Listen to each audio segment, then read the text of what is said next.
नमस्कार, very good morning, सुप्रभात। आप सभी का बहुत स्वागत है हमारे खास कार्यक्रम गंगा सवेरा में। आपके साथ हूं मैं दीपा बाफिला। नमस्कार, मैं हूं आपके साथ अनु सिंह। यूपी की सियासी घमासान जारी है और पहले चरण के लिए चुनाव प्रचार खत्म हो चुका है, लेकिन अब दूसरे चरण की रणभूमि में जंग तेज हो गई है।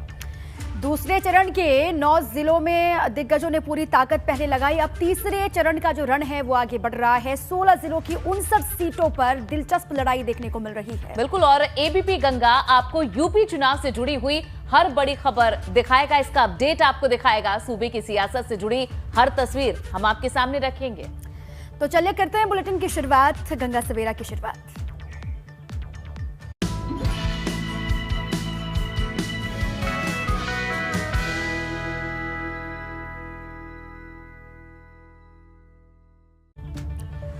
चलिए बुलेटिन की शुरुआत एक बड़ी और दुखद खबर के साथ करते हैं। कुशीनगर से है। हादसे में करीब 13 लोगों की जान यहां पर चली गई है। सुबह सुबह ये बड़ी और दुखद खबर आपको बता रहे हैं। हल्दी पूजन की रस्म के दौरान कुएं में गिरी महिलाएं। कुएं में स्लैब टूटने से कई लड़कियां और महिलाएं गिरी। देर रात सीएम योगी ने हादसे को लेकर दुख जताया। प्रशासन ने मृतकों के परिजनों को 4 लाख की आर्थिक मदद का ऐलान किया है। ये दुखद खबर, 13 लोगों की जान चली गई। बिल्कुल, खुशी का माहौल दीपा अचानक से मातम में तब्दील हो गया।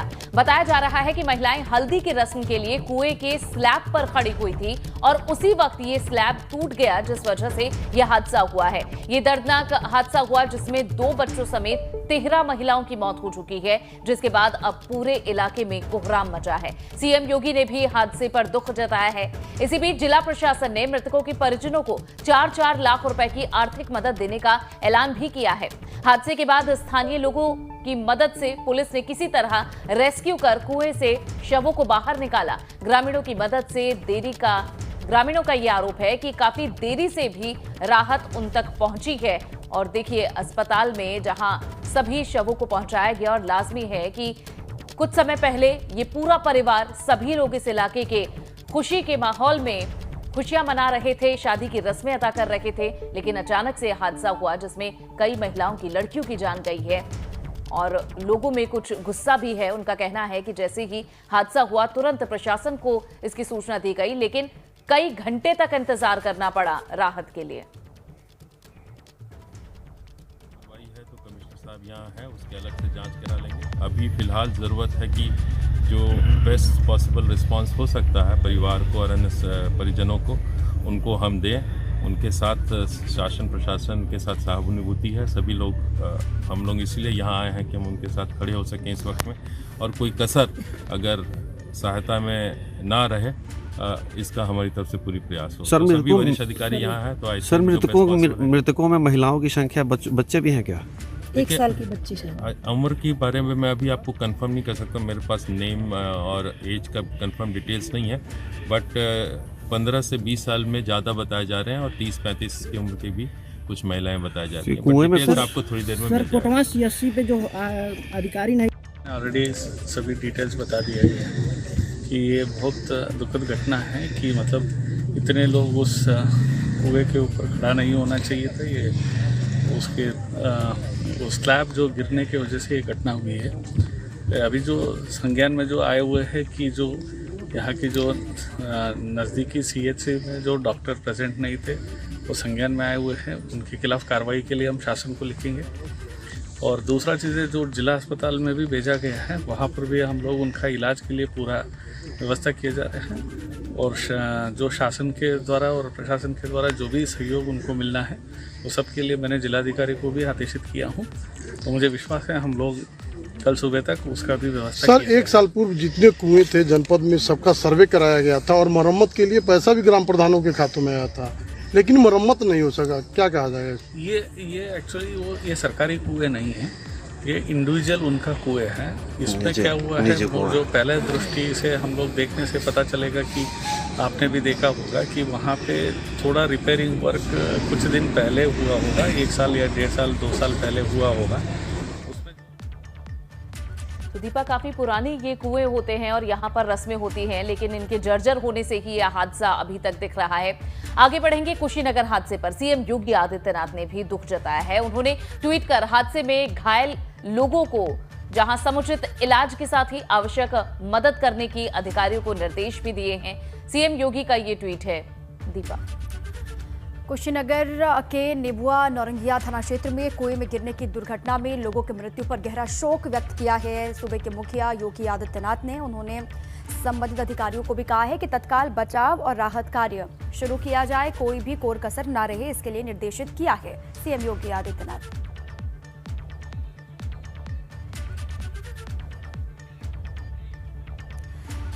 चले इसी पर और जानकारियों के साथ हमारे साथ कुशीनगर से संवाददाता अखिलेश जुड़ चुके हैं, सीधे उन्हीं का रुख कर लेते हैं। अखिलेश, सबसे पहले तो ये बहुत दुखद खबर है, 13 लोगों की जान चली गई, खुशी का मौका था, मातम में तब्दील हो गया। कैसे हादसा वहां पर हुआ, कैसे इतने लोग कुएं में खड़े थे, क्या ताजा जानकारी है?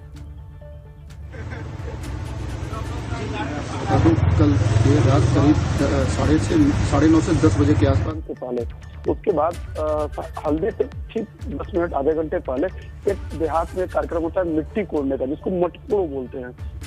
उसी कार्यक्रम के दौरान अब वो कार्यक्रम जो होता है मटकोड़ यानी मिट्टी कोड़ने का, वो कुएं के पास ही होता है। ये तो कुएं के पास और औरतें थी, महिलाएं थी, केवल औरतें और महिलाएं मटकोड़ कार्यक्रम में जाती थी। सबसे खास बात यही आपको बता दें, तो कुएं के पास जैसे ही वो मटकोड़ हो रहा था, मटकोड़ के बाद औरतें वहाँ अपना डांस करती हैं, खुशी मनाती हैं। वो माहौल ही ऐसा होता है कि औरतें अपने आप को रोक नहीं पाती हैं। और वो जो कुआं था वो पुराना कुआं था, जर्जर था, ऊपर का जो स्लैब था वो एकदम कमजोर था। महिलाओं को ये पता नहीं लगा कि स्लैब इतना कमजोर है कि उनके चढ़ने के बाद वो स्लैब टूट जाएगा। स्थिति ये थी कि जो खुशी का माहौल, पहले महिलाएं डांस कर रही थी, जैसे ही महिलाएं डांस करते हुए स्लैब पे चढ़ी, वो स्लैब ही टूट गया। और कुएं के अंदर बताया जा रहा है कि करीब 25 से 30 महिलाएं गिर गई। नीचे महिलाएं थी, ऊपर से स्लैब टूटा हुआ था। ठीक। अखिलेश, ये भी बताएं कि जब ये हादसा हुआ तो तुरंत राहत बचाव कैसे हुआ, आसपास के लोगों ने कैसे मदद की और किस समय एग्जैक्ट ये हादसा हुआ? जी, लगभग 9:30 बजे की घटना है। हुआ था जैसे वो स्लैब टूटा, कुआं चूंकि यूज में था नहीं, उसका प्रयोग नहीं हो रहा था, तो कहीं ना कहीं उसमें पानी जो था वो बहुत ज्यादा था। संयोग देखिए कि उस गांव में ये शौचालय टैंक जो सफाई होती है, वो गाड़ियां थी, 2 टैंकर से साफ किया गया। प्रशासन को सूचना देने के बाद पुलिस तो मौके पहुंची, लेकिन स्वास्थ्य कर्मी जो एम्बुलेंस होता है राहत बचाव के लिए, एम्बुलेंस नहीं पहुंच पाया। कहीं से गांव में प्राइवेट गाड़ियों से और पुलिस अपनी गाड़ियों से लोगों को जिला अस्पताल लेके आई, लेकिन तब तक इतना दुखद हादसा हुआ। चलिए, जो अधिकारी थे वो भी देरी से पहुंचे, ये आरोप है वहाँ के लोगों का। अखिलेश, अभी अस्पताल में कितने लोग हैं जो घायल अवस्था में हैं, जो बेहोश हैं, या फिर उनकी स्थिति कैसी है? कितने लोग हैं अस्पताल में जो इस वक्त भर्ती हैं? अस्पताल में लगभग 1 दर्जन महिलाएं हैं जिनकी स्थिति ठीक है, मतलब ज्यादा गंभीर नहीं है, लेकिन उनका इलाज चल रहा है। लेकिन जो माहौल था, जो कल अस्पताल में और उनके घर पे जो माहौल था, वो मतलब कलेजा फट जा रहा था। ऐसा था कि अब जो शब्दों से बयान नहीं किया जा सकता। जहाँ छोटे छोटे बच्चों के सौ पड़े हों, जहाँ बच्चियों के सौ पड़े हों, महिलाओं के सौ पड़े हों, उनके घर के परिजन, जो खुशी का माहौल था वो एकदम मातम में बदल गया। ठीक। अखिलेश, ये भी बताएं कि प्रशासन की ओर से और सीएम की ओर से भी अब जहां धनराशि का भी ऐलान किया गया है, आर्थिक मदद दी जाएगी परिवारों को, इसके बारे में क्या जानकारी है?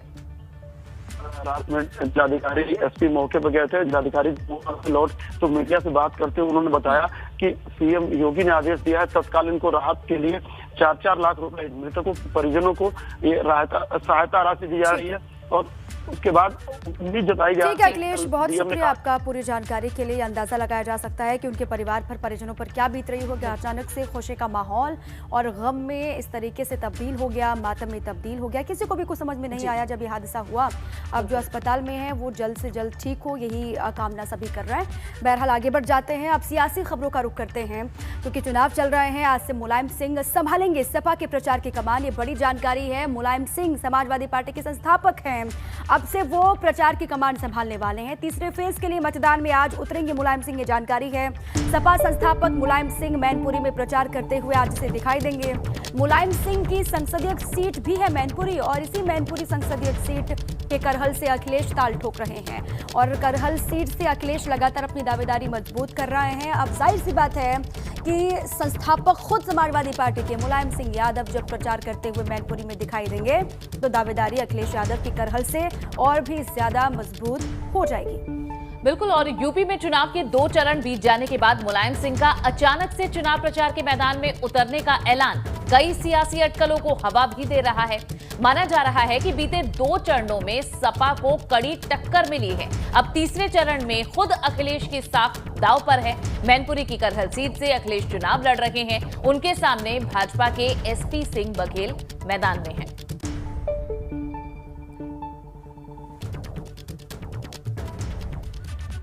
वहीं मैनपुरी से आज अमित शाह भी हुंकार भरेंगे। ये एक और बड़ी जानकारी देते हैं। आज मुलायम सिंह के सामने अमित शाह होंगे। दोपहर तकरीबन 2 बजे करहल पहुंचेंगे अमित शाह करहल प्रत्याशी एसपी बघेल के लिए प्रचार करेंगे। दोपहर 2 बजे करहल में मुलायम सिंह यादव का भी कार्यक्रम है।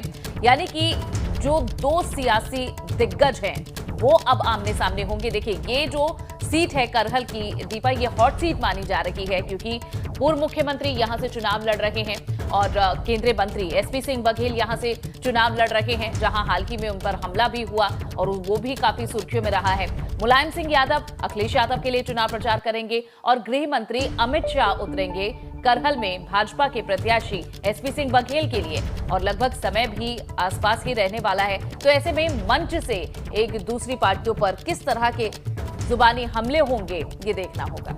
अब दोनों ही अपने अपने प्रत्याशी के पक्ष में, अब देखिए अखिलेश यादव जो कि खुद मैदान में, उनके लिए माहौल तैयार करेंगे मुलायम सिंह यादव, और साथ ही अमित शाह पहुंच रहे हैं वहां पर एसपी सिंह बघेल के लिए माहौल तैयार करने के लिए। इसी पर और जानकारियों के साथ मैनपुरी से हमारे सहयोगी नितिन उपाध्याय जुड़ चुके हैं। सीधे उन्हीं का रुख कर लेते हैं। नितिन, आज बेहद गर्मा गर्मी रहने वाली है वहां पर। एक तरफ मुलायम सिंह यादव दिखाई देंगे प्रचार करते हुए अखिलेश के लिए और दूसरी तरफ अमित शाह भी वहां पर होंगे। अब माहौल तो बनाया जाएगा दोनों की तरफ से, लेकिन जनता का माहौल करहल की वो किसकी तरफ बन रहा है ये दिलचस्प होगा और यही आज नजर भी आएगा। देखिए, बिल्कुल पूरे देश और पूरे उत्तर प्रदेश की जनता की निगाहें करहल पर अटकी हुई हैं क्योंकि उत्तर प्रदेश का जो चुनावी समर चल रहा है उसके अखाड़े का केंद्र बना हुआ है करहल, मैनपुरी का करहल। और ऐसे में आज एक तरफ केंद्रीय गृह मंत्री एचएम यानी अमित शाह आज वो करहल में रहेंगे। करहल में वो केंद्रीय मंत्री और जो करहल से प्रत्याशी है प्रोफेसर एसपी सिंह बघेल के लिए वो आज चुनावी जनसभा को कोसमा चौराहे पर एशिया इंटरनेशनल स्कूल के मैदान में वो संबोधित करेंगे। वहीं उसी समय लगभग उसी समय मुलायम सिंह यादव, जो कहा जाए समाजवादी पार्टी के मुखिया है, करहल से विधायक रहे हैं और जो करहल विधानसभा जिस मैनपुरी लोकसभा में आती है, वहाँ जिस मैनपुरी जिले में आती है, वहाँ के जो सांसद हैं मुलायम सिंह यादव, आज वो कहीं ना कहीं अखिलेश यादव अपने बेटे, अपने जो कहा जाए राजनीतिक उत्तराधिकारी के लिए एक जनसभा को संबोधित करेंगे, कार्यकर्ताओं से भेंट करेंगे। और ऐसे में चाहे बीजेपी हो चाहे समाजवादी पार्टी हो, दोनों पार्टियों और उनके नेताओं ने पूरी ताकत झोंक दी है इस समय करहल में। और करहल का जो सियासी गणित है बड़ा दिलचस्प हो गया है। तो लगभग एक समय दोनों 2 बड़े नेता रहेंगे। अखिलेश यादव भी मुलायम सिंह यादव के साथ रहेंगे। मुलायम सिंह यादव अभी तक चुनाव प्रचार से पूरी तरह से कहा जाए एक साइड बने हुए थे, लेकिन अपने बेटे के लिए और करहल कहा जाए एक वो दौर रहा है करहल जहां से वो खुद उन्होंने शिक्षा दीक्षा ली है करहल के। ऐसे में उनका एक बड़ा वोट बैंक मैनपुरी में है और उसी को साधने के लिए अखिलेश यादव के लिए ये जो लड़ाई है उसे आसान बनाने के लिए हो सकता है कि वे आज चुनाव प्रचार के लिए उतर रहे हैं। नितिन, बहुत बहुत शुक्रिया इस पूरी जानकारी के लिए। चलिए अब आगे बढ़ते हैं। लखनऊ से ये खबर है कि अमित शाह आज करेंगे पार्टी कार्यालय में बैठक। लखीमपुर दौरे से लौटने के बाद होगी शाह की बैठक। शाम 7 बजे का वक्त बताया जा रहा है। प्रदेश कार्यालय में अमित शाह बैठक लेने वाले हैं। बिल्कुल, और बैठक में सीएम योगी और दोनों डिप्टी सीएम भी मौजूद रहेंगे। प्रदेश चुनाव के सह प्रभारी अनुराग ठाकुर भी इस मीटिंग में पहुंचेंगे। कई पार्टी पदाधिकारी भी बैठक में शामिल होंगे। तो लखीमपुर दौरे से लौटने के बाद शाह की ये बैठक है। शाम 7 बजे तकरीबन ये बैठक होगी, जहां आज अमित शाह पार्टी कार्यालय पर एक बैठक लेने वाले हैं और इसमें डिप्टी सीएम सभी मौजूद रहेंगे। आगे बढ़ते हैं। पीएम आज चौथे चरण के लिए मजबूत करेंगे अपना किला। फतेहपुर से बांदा के लोगों को भी संबोधित करेंगे प्रधानमंत्री मोदी। बड़ी खबर है, फतेहपुर और बांदा की संयुक्त रैली को संबोधित करने वाले पीएम मोदी। चौथे फेज में होने हैं फतेहपुर जिले की सीटों पर चुनाव और सागर रोड पर मंडी समिति मैदान में दोपहर 3:40 पर पहुंचेंगे प्रधानमंत्री मोदी। वहीं दीपा, पीएम के दौरे की तो हम बात कर रहे हैं, लेकिन सीएम योगी आदित्यनाथ भी लगातार दौरों में और अपने कार्यक्रमों में व्यस्त हैं। सीएम आज तीसरे और चौथे चरण के लिए प्रचार करेंगे। झांसी, जालौन, कानपुर देहात और लखनऊ में ताबड़तोड़ कार्यक्रम है सीएम के। झांसी, जालौन और कानपुर देहात में तीसरे चरण में चुनाव है, तो चौथे चरण में लखनऊ की सीटों पर मतदान होगा। लखनऊ की आज सरोजनी नगर सीट पर सीएम प्रचार करेंगे। बिल्कुल अनु, और सीएम योगी आदित्यनाथ के अलावा आज कई सियासी दिग्गज यूपी में चुनाव प्रचार करने के लिए जुटेंगे, करते हुए दिखाई देंगे। बीजेपी की स्टार प्रचारक और केंद्रीय मंत्री स्मृति ईरानी आज कानपुर और कानपुर देहात में जनसभा करेंगी, तो वहीं बसपा प्रमुख मायावती आज बांदा में करेंगी जनसभा। इसके अलावा डिप्टी सीएम दिनेश शर्मा आज लखीमपुर में प्रचार करते हुए दिखाई देंगे। केंद्रीय मंत्री राजनाथ सिंह आज कन्नौज से साधेंगे विपक्ष पर निशाना। यूपी में चुनाव के 2 चरण पूरे हो चुके हैं, तीसरे का रण एक दूसरे को घेरने की कोशिशें लगातार हो रही हैं। बिल्कुल, और अखिलेश यादव बुधवार को कानपुर मंडल की सीटों पर प्रचार कर रहे थे, जहां 2017 में जमकर कमल खिला था। अब सवाल यह है कि क्या अखिलेश इस बार यादवों के गढ़ में साइकिल को दौड़ा पाएंगे?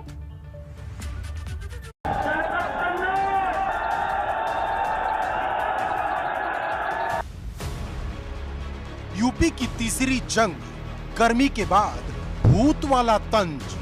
तीसरे चरण के बाद 7वें चरण तक इनके बूथों पर भूत दिखाई देंगे, भूत। कानपुर मंडल में चलेगा कमंडल वाला दांव। पहले और दूसरे चरण में ही समाजवादी पार्टी और समाजवादी पार्टी के गठबंधन ने शतक लगा लिया है। 16 जिले, 59 सीट, साइकिल दौड़ेगी कितने मील। जो लोग किसान के हत्यारों को जमानत दिलवा रहे हैं, भारतीय जनता पार्टी की तीसरे चरण में पूरी जमानत जब्त होने जा रही है। देश के सबसे बड़े सूबे की सबसे बड़ी लड़ाई तीसरे दौर में आ गई है। 20 फरवरी को यूपी के 16 जिलों की 59 सीट पर वोटिंग होगी, जिसे जीतने के लिए अखिलेश ने अपनी साइकिल की रफ्तार बढ़ा दी है। बुधवार को अखिलेश यादव पूरे फॉर्म में नजर आए। क्या औरैया, क्या कन्नौज, क्या फर्रुखाबाद और क्या कानपुर देहात। अखिलेश ने ऐसी साइकिल दौड़ाई कि एक साथ पूरे कानपुर मंडल को ही नाप दिया। इस बार कन्नौज और तीसरे चरण में अपने लोगों का समर्थन मिला तो इतना पीछे भारतीय जनता पार्टी छूट जाएगी, इतना पीछे छूट जाएगी कि तीसरे चरण के बाद 7वें चरण तक इनके बूथों पर कोई आएगा नहीं। इनके बूथों पर भूत दिखाई देंगे, भूत। कोई बूथ पे आने वाला नहीं है। अखिलेश यादव की नजर कानपुर मंडल की 27 सीटों पर है, जहां 2017 में भाजपा ने 22 सीटें जीती और सपा के हिस्से में सिर्फ 4 सीटें आई। अब अखिलेश आंकड़ों की बाजीगरी को दहाई तक पहुंचाना चाहते हैं, जिसके लिए अखिलेश यादव हर मंच से, हर मचान से, हर जिले से सीएम योगी को खुलकर चुनौती दे रहे हैं। हमारे बाबा मुख्यमंत्री इसलिए कानून व्यवस्था के बारे में ज्यादा चर्चा करते हैं क्योंकि जब वो सुबह उठते हैं और शीशे को देखते हैं, जो उन्हें दिखाई देता है उसी के बारे में सुबह से लेकर के शाम तक वही चर्चा करते हैं। अखिलेश यही नहीं रुके, उन्होंने लखीमपुर की हिंसा का जिक्र किया और मंत्री पुत्र आशीष मिश्रा की जमानत पर ऐसा निशाना साधा कि सूबे की राजनीति का पारा चढ़ा दिया। जो लोग किसान के हत्यारों को जमानत दिलवा रहे हैं, जमानत मिल गई हो, लेकिन इस जनता की अदालत में उन्हें जमानत नहीं मिलने वाली। इस बार लग ये रहा है कि भारतीय जनता पार्टी की न केवल कन्नौज में बल्कि तीसरे चरण में पूरी जमानत जब्त होने जा रही है। अब सबकी नजर तीसरे चरण की लड़ाई पर है, जहां पश्चिम की 19, अवध की 27 और बुंदेलखंड की 13 सीटों पर वोट डाले जाएंगे। ये अखिलेश यादव की यादव लैंड में सबसे बड़ी परीक्षा है, क्योंकि पहली लड़ाई अखिलेश ने जयंत के सहारे लड़ी, दूसरी लड़ाई मुस्लिम बहुल इलाकों में, लेकिन ये लड़ाई अखिलेश को खुद लड़नी होगी। अब इसमें अखिलेश पास होते हैं या फेल, इसका फैसला 10 मार्च को होगा। तब पता चलेगा कि यूपी की 403 सीट पर सपा की साइकिल कितने जिलों में कितनी रफ्तार से चली। Bureau report, ABP Ganga.